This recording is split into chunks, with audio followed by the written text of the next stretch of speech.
History often tells us how empires conquered cities, signed treaties, and ruled vast lands. But far less often does it tell us what happened behind monastery walls, places meant to be quiet, disciplined, and removed from politics. In the early centuries of Ottoman rule, Christian convents existed in that uneasy space between tolerance and uncertainty. They were allowed to remain, yet never fully secure. Protected, yet vulnerable. And for the women inside them, survival required far more than prayer. Across the Eastern Mediterranean, the Balkans, and Anatolia, Christian nuns lived under a new imperial reality. The Ottoman Empire, expanding rapidly from the 14th century onward, ruled over Muslims, Christians, and Jews through a complex legal system that promised protection to non-Muslims while also imposing clear limits. Churches could function. Monasteries could remain open. But nothing was guaranteed forever. Everything depended on politics, local officials, and the shifting needs of the empire. What did that mean for communities of women who had renounced family life? Wealth and worldly power women whose only defense was faith, routine, and the fragile protection of law. Little is known about their daily experiences. Their voices rarely appear in official records. When they do, it's often indirectly through tax disputes, property claims, or sudden closures that appear in court documents without explanation. And yet, these women were not passive figures frozen in time. They negotiated, they adapted. They learned when to speak and when to remain silent. Some convents survived for centuries under Ottoman rule. Others vanished quietly, leaving behind only a ruined chapel or a single line in an archive. The difference often came down to decisions made in moments of tension, moments history barely remembers. Ottoman law classified Christian communities as dhimmis, a protected but subordinate group. In theory, this status shielded religious institutions from destruction. In practice, it created a delicate balance. A convent might be respected by one governor and pressured by the next. A single accusation, complaint, or misinterpreted rule could place an entire community at risk. The nuns understood this. They lived with it daily. But what no one expected, least of all the imperial administrators, was how resourceful these women could be. In regions where public religious expression was restricted, convents became quiet centers of education. Where new buildings were forbidden, old walls were reinforced and reimagined. When male clergy faced scrutiny, women often became the keepers of tradition, preserving manuscripts, rituals, and memory behind closed doors. Still, survival came with costs. Convents paid special taxes. They adjusted schedules to avoid attention. Bells rang less often, processions disappeared. Even clothing sometimes changed, blending into local customs to avoid notice. These were not dramatic confrontations recorded in epic histories. They were slow, careful choices made day after day, shaped by fear and wisdom in equal measure. So what was life really like inside these convents? Were nuns left alone?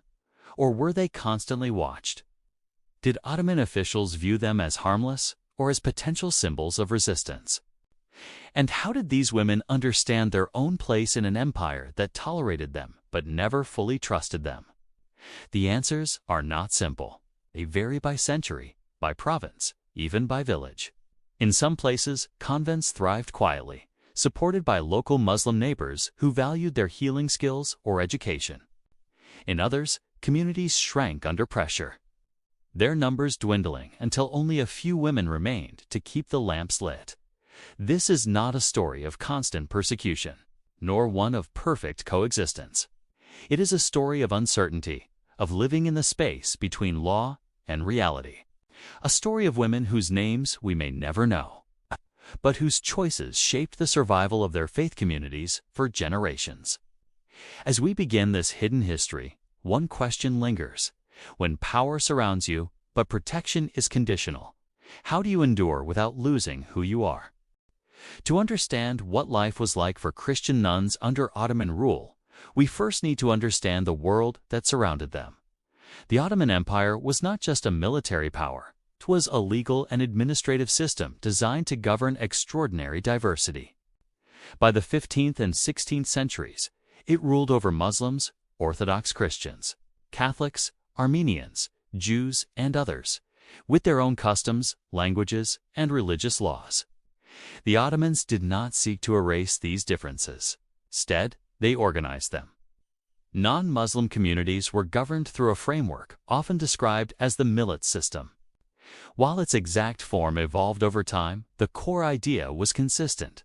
Religious groups were allowed to manage their internal affairs, including marriage, education, and worship, as long as they recognized Ottoman authority and paid required taxes. For Christian convents, this arrangement offered both shelter and constraint. On paper, monasteries and convents were legally protected. They could own property, conduct worship, and maintain internal discipline.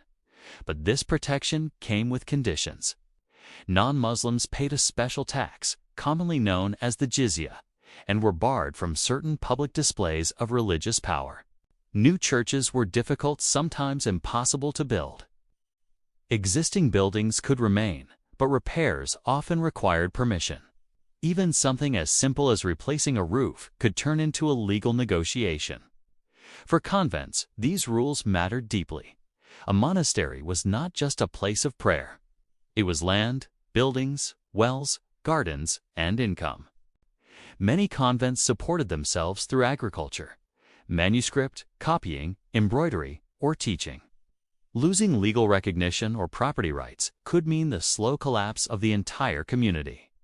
As a result, abbesses and senior nuns often became skilled administrators, learning how to navigate courts, petitions, and local officials. The experience of these women varied dramatically depending on location. In major cities like Constantinople, Thessaloniki, or Damascus, religious pluralism was an everyday reality. Christian institutions existed alongside mosques and synagogues, woven into the urban fabric. In these settings, convents often survived by maintaining good relations with neighbors and officials, keeping a low public profile while remaining active behind closed doors. In rural areas, the situation could be even more complex. Local power rested less with imperial law and more with governors, landholders, or military commanders. A convent might be respected for generations, only to face pressure when leadership changed. Protection depended not just on written law, but on reputation, alliances, and timing. Ottoman authorities generally viewed female monastic communities differently from male ones. Male clergy were more visible, more involved in public rituals, and sometimes suspected of political influence. Nuns, by contrast, were often seen as secluded and non-threatening. This perception sometimes worked in their favor, allowing convents to operate quietly when other institutions faced scrutiny. But invisibility came at a cost. Because women's communities were considered marginal, their needs were often ignored. When disputes arose over land boundaries, taxes, or inheritance, convents had to fight harder to be heard. Surviving records show nuns appearing in Ottoman courts, represented by male relatives or legal agents, arguing for their right to remain on land their community had occupied for decades. Education was another area shaped by law and custom. While public Christian schools were limited in some regions, convents often became informal centers of learning for girls. Reading scripture, copying texts, and learning hymns were framed as religious practices rather than public instruction, allowing education to continue quietly. In this way, convents preserved language, theology, and tradition without openly challenging imperial restrictions. Clothing, movement, and public presence were also regulated by custom rather than constant enforcement. Nuns generally remained within their compounds, a practice that aligned well with Ottoman expectations of female modesty. This overlap of religious norms sometimes reduced friction. At the same time, it reinforced isolation. Leaving the convent for legal matters, medical care, or pilgrimage required planning and protection. Importantly, Ottoman rule was not static. Policies shifted over centuries. Periods of relative stability were interrupted by war, economic strain, or political reform. Each shift rippled outward, affecting even the quietest communities. A new tax assessment, a military campaign, or a change in provincial leadership could suddenly alter a convent's status. Some communities adapted by forging ties with powerful patrons, including Muslim officials who respected their work as healers or educators.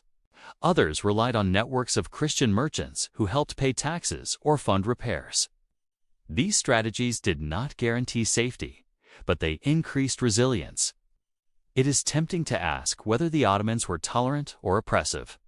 The historical reality resists such simple labels. The system allowed Christian convents to exist for centuries, something not guaranteed in many medieval empires.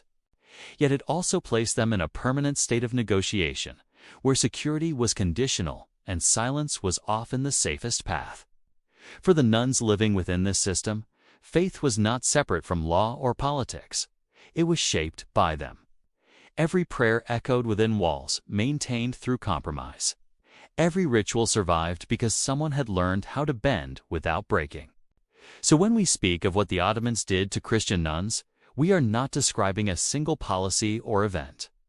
We are describing a framework, a world in which protection and pressure coexisted, and where survival depended on understanding both. And that raises a deeper question. When your freedom is permitted rather than guaranteed, how do you build a life meant to last? Long before dawn, the convent stirred. The first sound was not a bell's attracted attention, but the soft movement of sandals across stone floors. In the half-light, women rose from narrow beds, wrapped themselves in dark habits, and gathered in a small chapel lit by oil lamps. Prayers were spoken quietly, not whispered, but measured. This rhythm had been refined over generations, shaped not only by religious tradition, but by experience. Silence was safety. Consistency was survival. For many nuns living under Ottoman rule, daily life followed patterns that barely changed for decades. And yet, beneath that steady surface, each day carried small risks and constant calculation. In one convent perched above a Balkan valley, the sisters cultivated terraced gardens that clung to the hillside. On paper, the land belonged to the monastery, recorded in tax registers and reaffirmed by old court rulings. In reality, ownership had to be defended continuously. When neighboring farmers expanded their fields or grazing routes, the nuns responded not with confrontation, but with documentation. A senior sister kept copies of legal petitions wrapped in cloth, stored alongside sacred texts. She could recite boundaries from memory not as an act of defiance, but of preservation. The garden itself was both sustenance and strategy. Vegetables fed the community.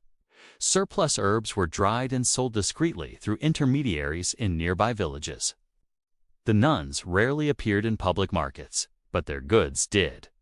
In this way, the convent remained economically useful to the region, another layer of quiet protection. Inside the walls, time moved differently. Education filled the long afternoons. Younger novices learned to read using psalms and prayer books, their fingers tracing letters worn smooth by generations before them. Writing followed. Ink was precious. Parchment even more so. Every page mattered. When mistakes were made, they were corrected carefully, not torn away.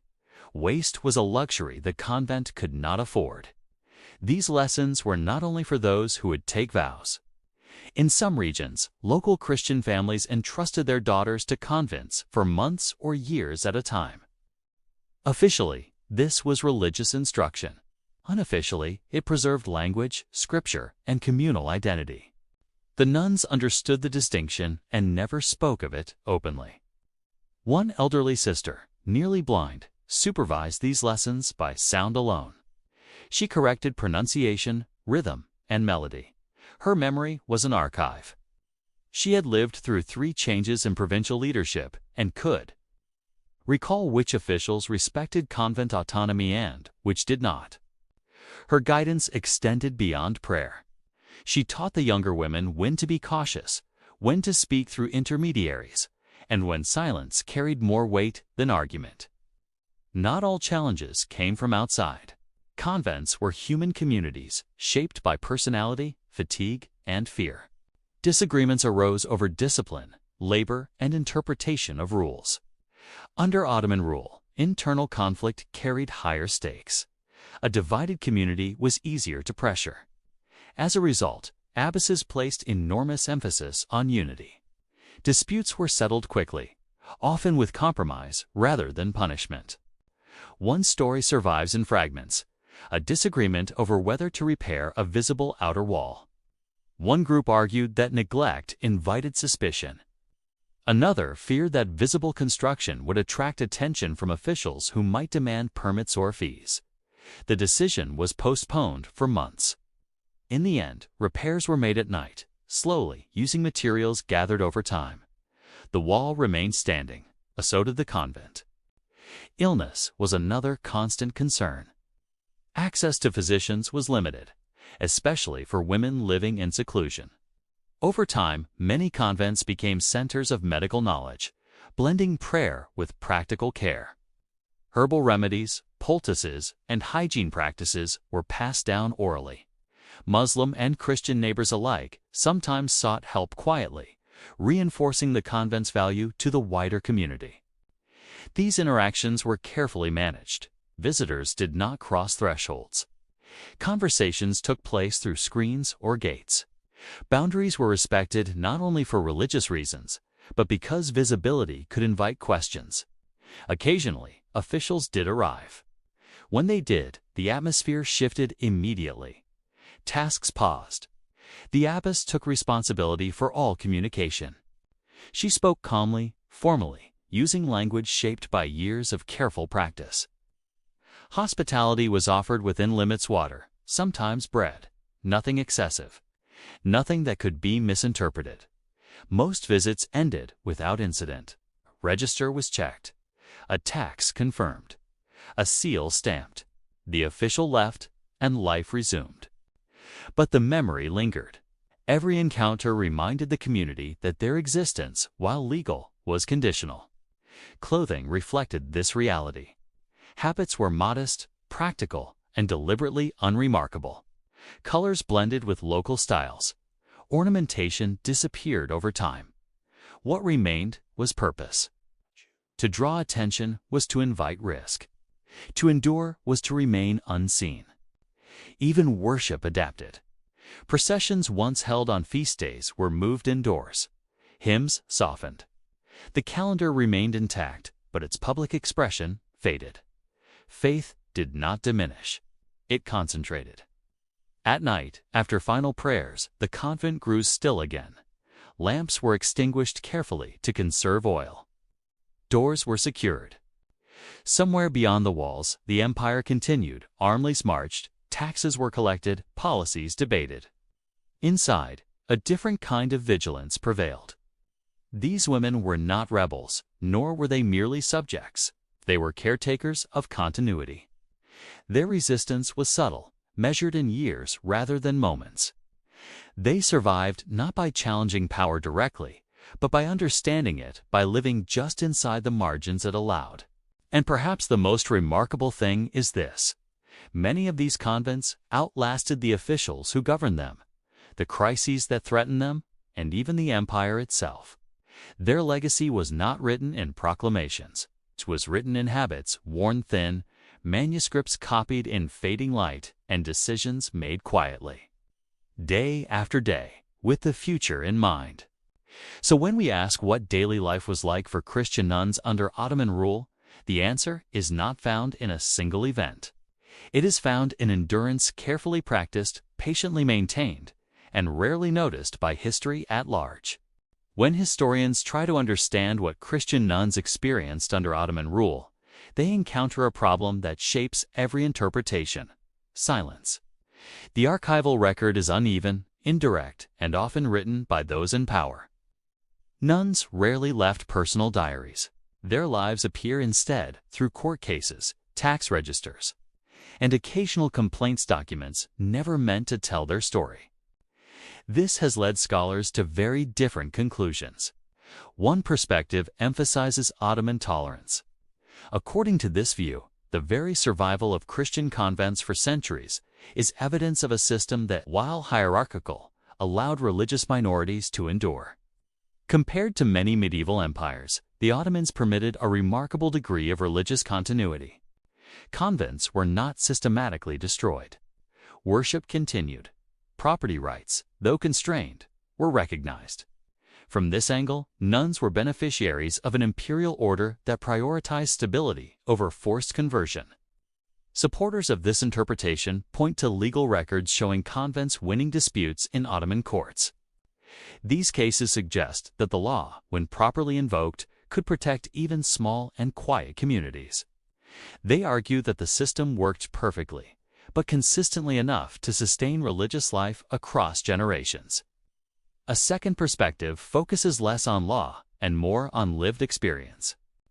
These historians argue that survival does not equal freedom.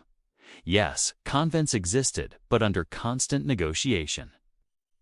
Every repair required permission. Every tax payment was a reminder of subordinate status. Public religious expression shrank over time, not because faith weakened, but because visibility carried risk. From this viewpoint, nuns were not simply tolerated. They were constrained into invisibility. Their resilience, while admirable, came at the cost of isolation and silence. The absence of dramatic persecution, these scholars argue, should not distract from the psychological and cultural pressure of living under conditional acceptance. A third interpretation highlights regional variation. The Ottoman Empire was vast, and local realities often mattered more than imperial policy. In some provinces, convents flourished quietly with the support of neighboring Muslim communities. In others, they faced repeated challenges from officials seeking revenue or control. The same legal framework could produce stability in one place and anxiety in another. This perspective cautions against broad conclusions. To ask what the Ottomans did to Christian nuns may oversimplify a reality shaped by countless local interactions. A convent's fate could hinge on a single governor, a respected neighbor, or an economic downturn. There is also debate over agency. Were nuns merely reacting to pressure, or were they active participants shaping their circumstances? Recent scholarship leans toward the latter. Legal petitions, property management, and educational strategies suggest intentional decision-making. These women understood the system and worked within it, sometimes bending rules without breaking them. Yet even this interpretation raises questions. How much agency is meaningful when options are limited? Is adaptation a form of empowerment, or simply the best available response to constraint? Some historians draw comparisons with other minority women under empire, noting similarities in strategies of survival. Seclusion became protection. Modesty became camouflage. Routine became resistance. These patterns appear not as weakness, but as deliberate choices shaped by historical reality. What complicates all these debates is the absence of the nuns' own voices. We do not know how they describe their lives in private. We cannot measure fear or confidence from tax records alone. Silence in the archive may reflect suppression or simply the humility of communities that did not seek to be remembered. So historians are left to read between lines, to reconstruct meaning from fragments. Each interpretation reveals something true, yet none tells the whole story. Perhaps the most honest conclusion is this: the experience of Christian nuns under Ottoman rule cannot be reduced to a single narrative. It was shaped by law, culture, gender, geography, and time. It involved protection and pressure, endurance and loss, and that complexity itself is the lesson.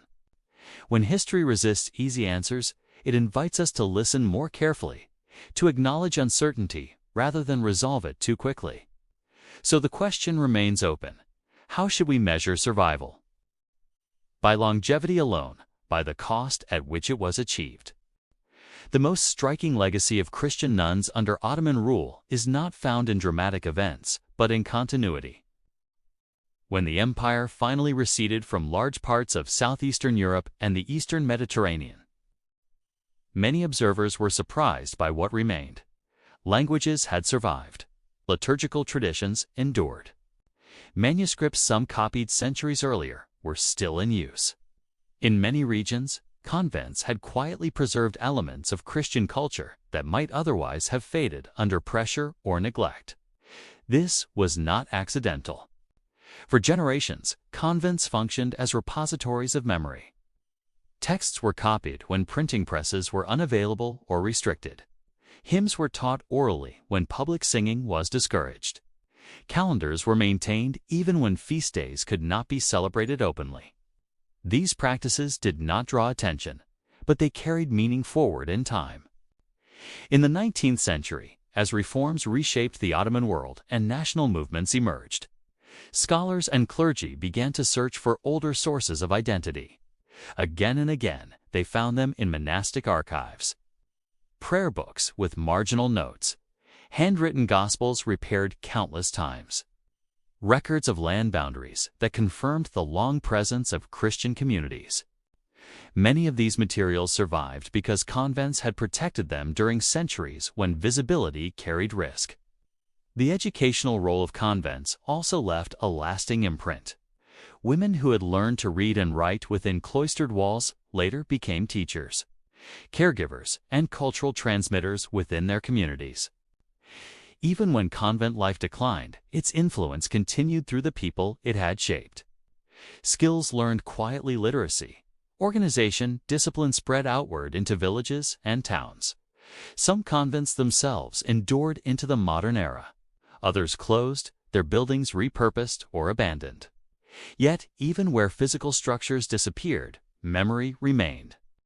Local traditions often preserve the names of abbesses, known for wisdom or resolve. Stories were passed down not of confrontation, but of steadiness, of communities that held together through uncertainty. In places where Christian-Muslim coexistence had been strongest, these memories sometimes became shared heritage.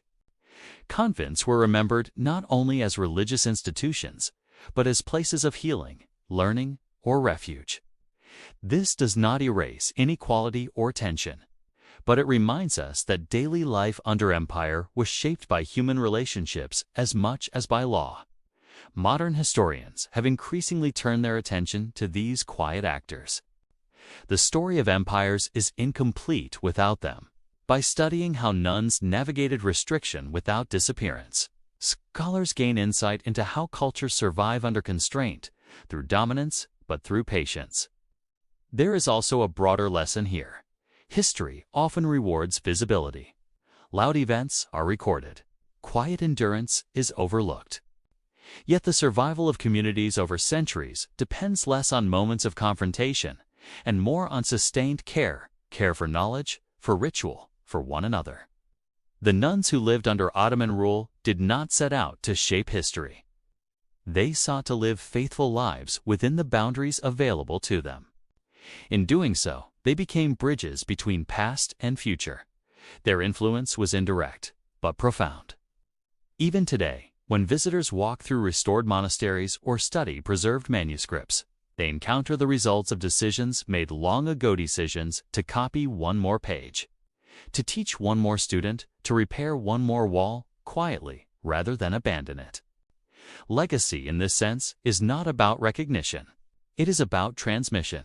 And the enduring presence of these traditions reminds us that resilience does not always announce itself. Sometimes it survives by remaining just visible enough to endure and just quiet enough to last. When we look back at the Ottoman Empire, we often see sultans and battles.